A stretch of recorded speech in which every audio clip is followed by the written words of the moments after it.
שלום צופי יוטיוב ואוהבי מיינקראפט. היום נלמד איך להוריד טקסטורות למיינקראפט, ערכות נושא, כמו זאת.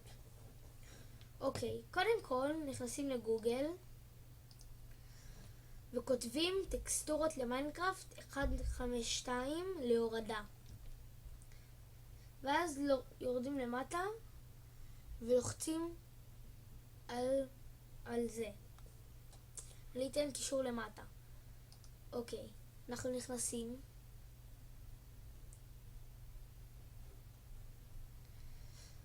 ונכנסים לדף האחרון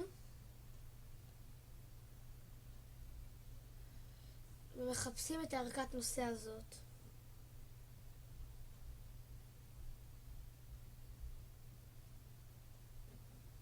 רואים? כתוב פה 152.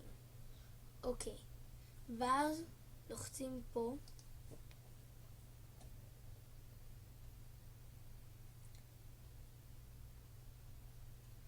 ואז מורידים את זה, לוחצים על download טקסטורה פאק ולוחצים על save ולוחצים על open. ובשביל להעביר את זה למיינקראפט צריך להיכנס למיינקראפט, ואני אעשה את זה במסך קטן.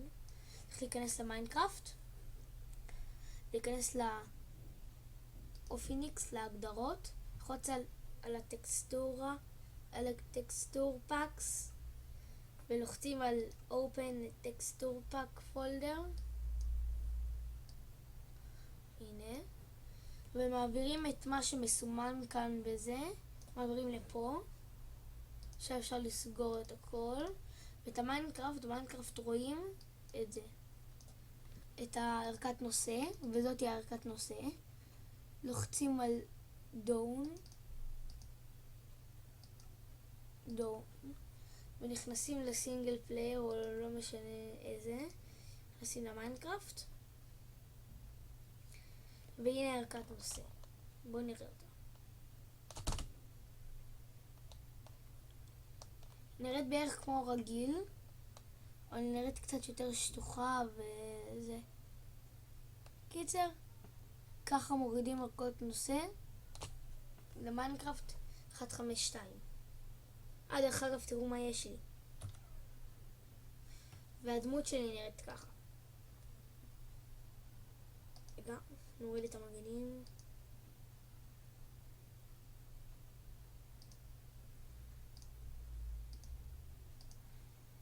אוקיי, ככה נראית הדמות שלי, רואים? טוב. ביי!